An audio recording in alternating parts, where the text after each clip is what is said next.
সিরিয়ালের মধ্যে এটা কি হলো, দাদা জানতে পেয়ে গেল ওর শার্টের মধ্যে সিঁদুর কিভাবে লাগলো। এখানে তার ভাবিকে সরাসরি বলে দেয় দাদার এই গোপনীয়তা। তারপরে দেখো এখানে বলছে আমি সেটা হলে দিতে তো আমাকে একটা অন্য কোনো প্ল্যান ভাবতে হবে, না হলে ওদের সঙ্গে পারা মুশকিল। এইবার দেখো এদের মধ্যে কি হতে চলেছে, আসলে কি এদের গ্রুপে কেউ আসছে না। দেখো এখানে কিভাবে আয়নার মধ্যে নিজের চেহারা দেখতে গিয়ে দেখতে পেল সাদা টি শার্টের উপরে এখানে সিঁদুরের দাগ। কিন্তু তিথা তিথা বলে এখানে ডাকতে ডাকতে আসে তিথা। আর এইবার দেখো কিভাবে এখানে বলছে যে আমার এই শার্টে সিঁদুরের দাগ লাগলো কিভাবে। এখানে তো অবাক হয়ে গেছে, আসলে বুঝতে পারলো কিভাবে। এইবার দেখো এখানে কিভাবে সব সত্য কথাটা বলে দিল যে সকালবেলা এখানে কিভাবে লেগেছিল। আসলে এখানে কিন্তু সাদা হয়ে গেছে।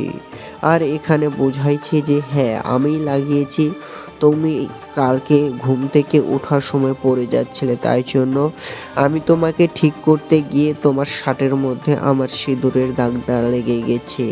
তারপরে দেখো এটা আবার খাঁচাখাঁচি নিয়ে আবারও লাগে যায় এখানে কিছু তর্ক। এ বলছে আমি খাঁচবো, ও বলছে খাঁচতে দেব না আমি। তারপরে দেখো বন্ধু সকালবেলা কিভাবে কফি দিতে আসবে বাবাকে।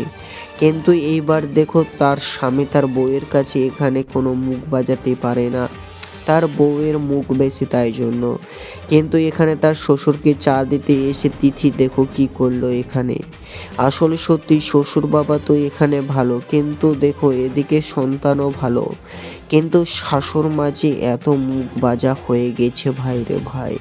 এখানে শাশুড়ের গলায় কত সোনা গানা দনা, কিন্তু এদিকে দেখো শাশুড়ি কিভাবে এখানে বলছে যে তোদের এই পূজা নিয়ে এত তোদের মাথা ঘামা কেন রে, তোদের পণ্ডিত কি তোদের পিছনে লেগে আছে, এইভাবে বলে নিজের স্বামীকে।